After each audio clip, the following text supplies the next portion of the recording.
ওই কেন ভাই, আমাদের সিংহটা পুরো ঘিরে ধরেছে। আমাদের থেকে মাত্র 20 ফুট দূরে রয়েছে ওরা।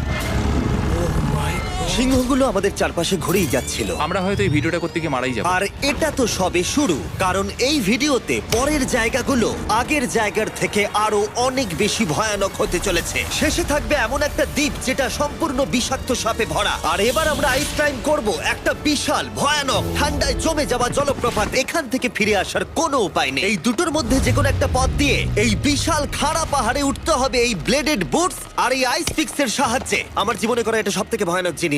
আমার জন্য প্রার্থনা করো। জিমি, তুমি চাও আমরা এই পাহাড়টায় চড়ে ওপরে উঠি?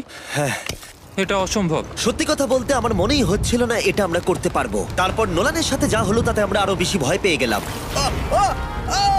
আমি পারবো না বন্ধুরা, একটু দাঁড়াও। আমি বেরিয়ে যাচ্ছি, আমি পারবো তুমি না। হাল ছাড়তে পারো না। না, আমি পারবো না। আমার বিশ্বাসই হচ্ছে না নোলান এটা করবে। সত্যি ভাবিনি। নোলান কুইট করলো। আমরা কিন্তু প্রায় ওপরের দিকে রয়েছি। তোমরা এখন হাফ অব্দি এসেছো। ও জিমি, নিচের দিকে দেখো না। ও মাই গড। যত উঠছি তত খাড়া হচ্ছে। আমার পা, আমি গ্রিপ পাচ্ছি না। ও ও ও ও। আরে তুমি পড়ে যাচ্ছিলে? ও মাই গড, আমি টপটা দেখতে পাচ্ছি জিমি। এটা আমার করা সবথেকে ভয়ানক জিনিস। আহ! এটা আমি পারবোই। আমাকে ওপরে উঠতেই হবে। দেখাও এটা কতটা খাড়া। প্রায় এসেই গেছি, হাল ছাড়লে হবে না। আর 10% বাকি। আমি এখন কাঁদতেও পারছি না। যদিও এসব করা আমার একেবারেই উচিত নয়, তুমি প্রায় এসেই গেছো জিমি। তবু আমি কোনো মতে এই জলপ্রপাতের উপরে উঠতে পারলাম। আমরা পেরেছি ভাই। আমরা পেরেছি।